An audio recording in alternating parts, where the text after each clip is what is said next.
గణేష్ నవరాత్రుల్లో సంబరాలు జరుపుకునేటప్పుడు మసీదుకి 100 మీటర్ల ముందు 100 మీటర్ల వెనకాల శాంతియుతంగా వెళ్ళాలి, నిశ్శబ్దంగా వెళ్ళాలి, ఏ విధమైనటువంటి మేళతాళాలు వద్దని ఒక పోలీస్ ఆఫీసర్ అయినటువంటి ఆవిడ గుంటూరులోనే ఎక్కడో మాట్లాడుతున్నటువంటి వీడియో నేను చూశాను. అమ్మా, మీరు రాజ్యాంగం తెలిసి మాట్లాడుతున్నారా, తెలియక మాట్లాడుతున్నారా, లేకపోతే ఈ దేశంలో ఏం జరుగుతుందన్న విషయం తెలియక మాట్లాడుతున్నారా? ఎక్కడైనా సరే హనుమత్ జయంతి అయినా శ్రీరామనవమైనా మన ఉత్సవాలు వెళ్తున్నప్పుడు మసీదుల్లోంచి రాళ్లు పడ్డాయి, కానీ ఏనాడైనా గుళ్ళోంచి రాళ్లు పట్టడం మీరు చూశారా?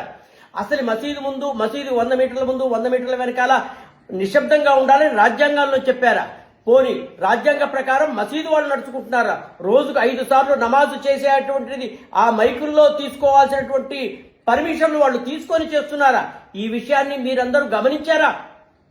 ఈ యొక్క మసీదుల్లో మైకు వాడకూడదు అన్నటువంటి విషయం గమనించి ఉత్తరప్రదేశ్, మహారాష్ట్రలో మైకులు తొలగిస్తున్నారే, అలా తొలగించేటువంటి ధైర్యం మీకు ఉందా?